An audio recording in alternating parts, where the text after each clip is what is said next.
This is KCTV English News. I'm Nick Brontes. The province has sided with a claimant who filed a formal objection to Greenland International Hospital's decision not to release the original copy of the hospital's business plan. The Provincial Information Disclosure Committee will release the full plan, with the exception of part of the appendix, which includes some information about the corporation behind the facility. The province is notifying hospital representatives of the details of the decision.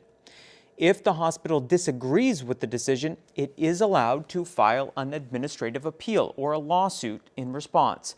If it does not object, it must release the documentation.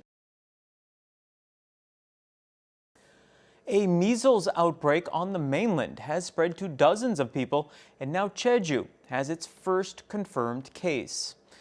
The Jeju City Sobu Public Health Center says a 34-year-old woman who had traveled to Vietnam has tested positive for measles. She came down with a cough and a runny nose on January 15th and then a rash on the 28th. Health authorities are now monitoring the woman's friends and relatives who traveled with her. 41 people across the country have tested positive for measles this winter. The provincial committee charged with boosting the use of electric vehicles on the island has decided to increase the local government grant to 4 million won for purchases of new electric microcars. That's 1.5 million won more than last year. When combined with the national subsidy of 4.2 million won, buyers will get 8.2 million won. Electric microcars are defined as being up to 3.5 meters in length, 1.5 meters in width, and 2 meters in height. There are 3 models to choose from: Renault Samsung Motors Twizy, Daechang Motors Danigo, and Semi-Cisco's D2. They cost between 15 million and 22 million won.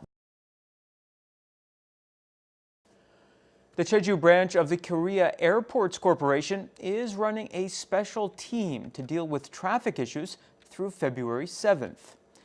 The KAC projects some 540,000 people will use the airport over the next few days. That's 1.2% more than over the Lunar New Year holidays last year.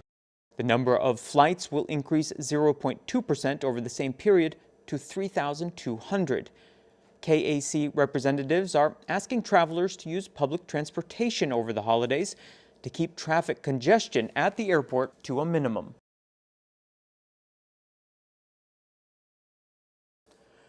The Jeju World Heritage Center has organized a variety of traditional games and activities at Jeju Mokwana on February 5th and 6th. People can enjoy jegichagi, tuho, yunnori, pengichigi, and other games from 2 p.m. to 5 p.m. on Tuesday and from 11 a.m. to 5 p.m. on Wednesday. It's not just games either. Visitors will be able to make golden piggy banks, lucky bags, and magic balloons. It's time again for Film Focus. Here's Mike Laidman with what's new in local theaters. This week, we're going to take a look at a concert film, something we've never done before, but since it's a show by BTS, I feel that many will probably be into it. They are apparently a worldwide sensation after all. But first, it's time to revisit the land of Berg, where we were first introduced to the dragon-fearing Vikings back in 2010. If you've got a Night Fury, hop on, because it's going to be a very fun ride. Welcome to another edition of Film Focus. I'm Mike Laidman. Show them what you got, bud.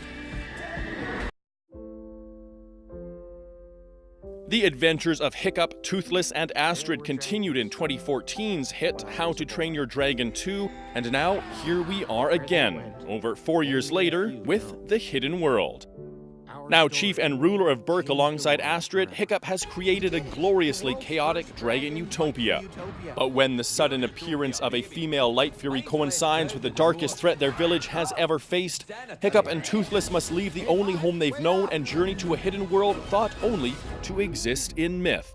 As their true destinies are revealed, Dragon and Rider will fight together to the very ends of the earth to protect everything they've grown to treasure. Oh. It's taken some time for this trilogy capper to arrive, more or less 9 years in fact, but we can now say that it's all been quite worth it.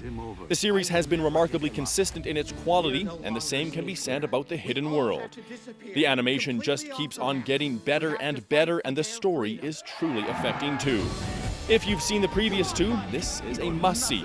And if you haven't seen them, well, see them, and then check out this moving finale.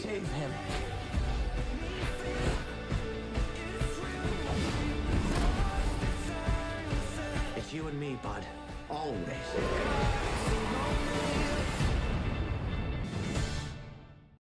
They're the world's biggest boy band, and if you love them, well, then you probably really love them. And if you don't, then you're probably completely indifferent about the whole thing. This BTS concert itself takes place during the August 26, 2018 show of the band's Love Yourself tour at the Seoul Olympic Stadium. 42 cameras were used to shoot the film, so if you've never seen a live show of theirs, this is about as close to the real thing as you're going to get.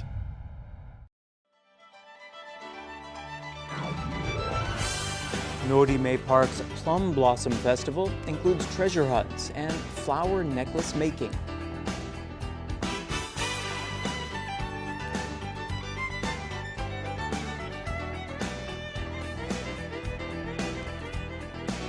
Q80 Natural Park's Plum Blossom Festival is not just flowers.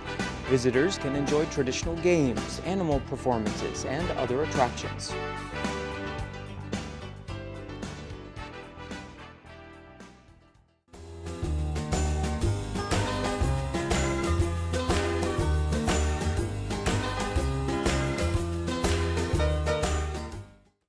Skies will cloud over later on Saturday, and it will be much warmer.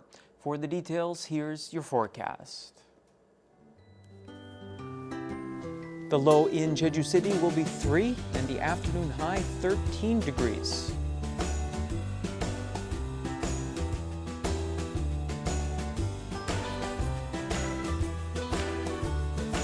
In Seogwipo, temperatures will fall between 4 and 12.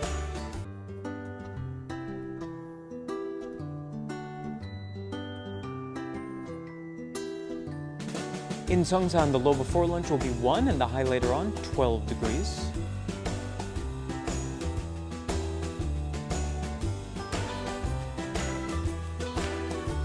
Across the island in Gosan, temperatures will range from 5 to again 12.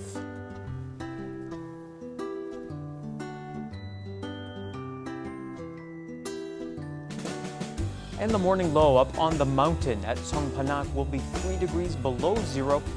The afternoon high 7 above.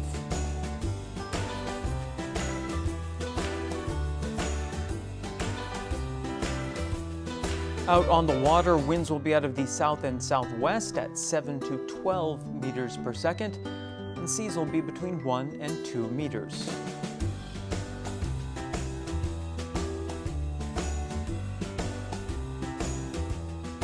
And here's a look ahead into next week.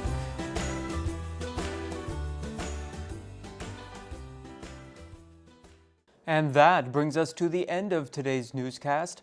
Thank you for joining me, and I hope you'll tune in next time. Until then, don't forget to find us on YouTube by searching for KCTV E-News Jeju. 시청자 여러분, 감사합니다.